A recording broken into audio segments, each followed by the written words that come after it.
أعوذ بالله من الشيطان الرجيم.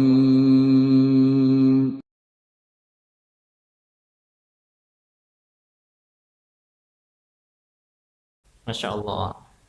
Yaqulullah wa in tad'u muthqalah. Maka inilah firman Allah, meskipun engkau minta ditanggungkan sebagian dosamu, tidak ada yang mau. Meskipun itu anak yang paling kamu cintai, istri yang paling kamu cintai, apalagi orang lain, gak ada yang mau. Ya, Masya Allah. Sampai Allah berfirman, la yajzi walidun an waladih wala mauludun huwa jazin an walidihi syai'an. Tidak ada yang bisa membalas anaknya terhadap orang tuanya maupun orang tua terhadap anaknya. Gak ada yang bisa saling menyelamatkan di sana. Jadi kita, saudara, sejak di kuburan itu sudah sendiri-sendiri. Tidak ada namanya di kuburan kemudian dikubur berjamaah. Mulai dari masuk lubang kubur itu tanggung jawab sendiri-sendiri. Anak, istri, apa mana konco, apa mana siapa saja yang dia tidak bisa menanggung sedikit pun. Tidak bisa. Wa yaqulu ta'ala yauma yafirrul mar'u min akhi wa ummihi wa abihi wa sahibatihi wa bani likulli imri'im minhum yauma idzin sya'nu yughni. Pada hari itu seseorang akan lari dari saudaranya, lari dari ibunya, lari dari bapaknya, lari dari istrinya dan anaknya. Karena pada hari itu setiap diri memiliki kesibukan yang menyibukkan dirinya sendiri. Harus diyakini, saudara. Jangan sampai jenengan kemudian yakin nanti di akhirat akan ada yang bertanggung jawab. Itu nyimpang akidah dari ayat ini. Ya. Tidak ada itu. Jenengan punya suami itu hanya di dunia. Masuk kubur sudah bukan suamimu itu. Jenengan punya istri, punya anak itu hanya di dunia. Begitu sudah masuk kubur sudah sendiri-sendiri. Meskipun dikubur berdua itu ya. Meskipun dikubur berdua. Ya. Jadi jangan sampai kita tuh kemudian Masya Allah ya, menggantungkan surga kita, menggantungkan akhirat kita kepada orang lain. Tidak ada. Tidak ada. Masya Allah. Ini sudah dalilnya sudah sangat jelas.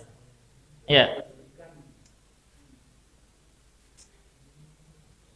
Summa kemudian qala berfirman siapa Allah, innama sesungguhnya tunziru memberi peringatan engkau alladzina pada orang yakhshauna yang takut mereka rabbahum pada Tuhan mereka bil ghaib dalam keadaan ghaib. Lalu Allah berfirman, sesungguhnya orang yang bisa kamu beri peringatan itu adalah orang yang takut kepada Tuhan mereka dalam keadaan ghaib. Allah tidak kelihatan, Allah kelihatan tidak, tapi dia betul-betul takut.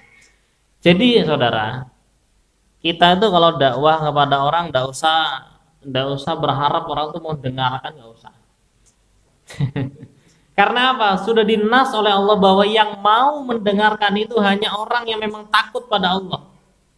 Nah, tidak takut sama Allah, takut kepada yang lain, wah itu tidak bermanfaat. Jangan kasih ayat, kasih hadis, tidak ada manfaatnya. Kenapa? Dia tidak takut Allah, takutnya kepada beliau. Ya, takutnya kepada yang lain. Maka di sini dikatakan sesungguhnya orang yang mau mendapatkan peringatan darimu itu hanya orang-orang yang takut kepada Tuhan mereka. Mudah-mudahan kita termasuk di antaranya. Wa aqamu dan menegakkan mereka salat pada salat. Ai maksudnya innama yata'idhu bima ji'ta bihi ulul basair wan nuha. Sesungguhnya orang yang mau mengagungkan apa yang kamu bawakan, yaitu Al-Quran dan Sunnah, itu adalah al-basair, ulul basair, orang-orang yang memiliki pandangan, pikirannya jernih alias waras.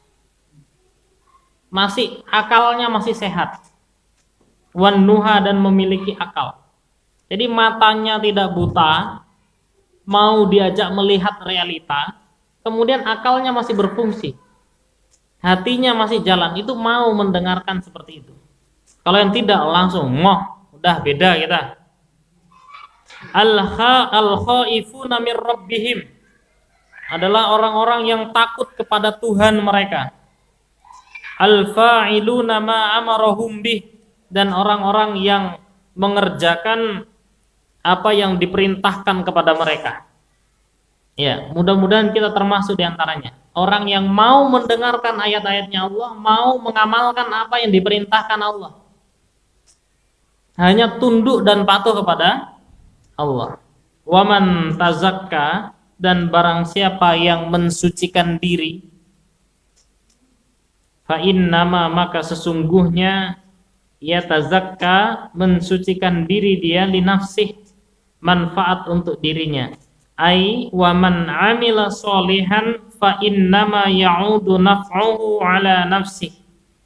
Barang siapa yang beramal solih, maka manfaatnya akan kembali kepada dirinya sendiri.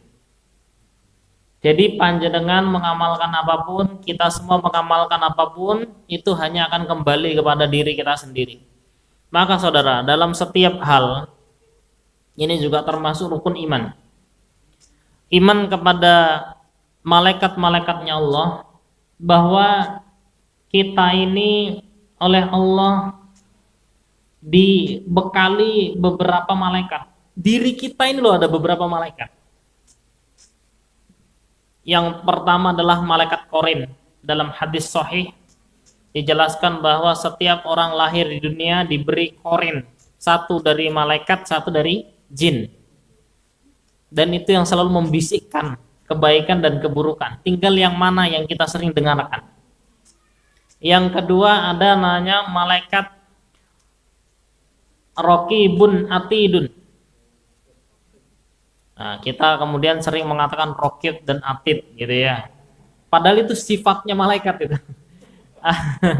Itu artinya malaikat yang menjaga dan mencatat ya. Bukan namanya malaikat itu sifatnya malaikat.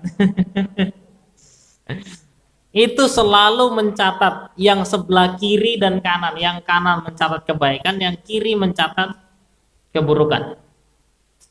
Dan dua malaikat penjaga dari mara bahaya di depan kita dan di belakang kita. Kemudian ada malaikat yang bergantian setiap pagi dan sore, yaitu setiap sholat asar dan sholat subuh. Malaikat itu bergantian untuk menjaga kita. Malaikat itu saudara, itu sangat menjadi saksi Allah yang sangat kuat. Masya Allah. Nah, ini dikatakan bahwa apapun yang kita kerjakan itu harus kita sadarkan bahwa ada malaikat yang di sekitar kita yang mencatatnya. Sampai Nabi mengatakan ada orang yang mengucapkan satu kata yang dia anggap remeh, namun sebenarnya satu kata itu mampu membuatnya masuk ke neraka 70 tahun. Jadi apa yang kita ucapkan usahakan dikontrol. Termasuk apa yang panjenengan tulis di Facebook, ya, di IG dan sebagainya. Kenapa? Apapun yang kita tulis saat ini, nanti di hari kiamat itu catatannya malaikat itu tidak berubah, pangga ditunjukkan. Termasuk kita menjelek-jelekkan orang. Tidak usah dijelek-jelekkan, sudah jelek kok. Cukup kita berdakwah yang baik saja. Fa'arid anil jahilin, berpalinglah dari orang yang bodoh. Orang yang tidak ngerti ilmu diajak ngomong tidak nyambung, berpaling saja, tidak usah dilayani. Apa kata Imam Syafi'i? Imam Syafi'i itu ahli hujjah, ahli dalil, diakui hafalannya.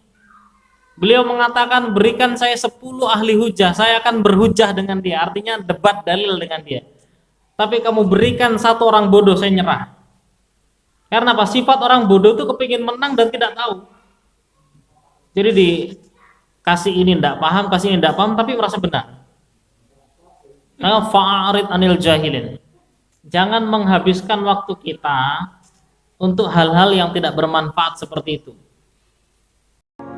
وكن راضيا لا تسخطن لشدة كما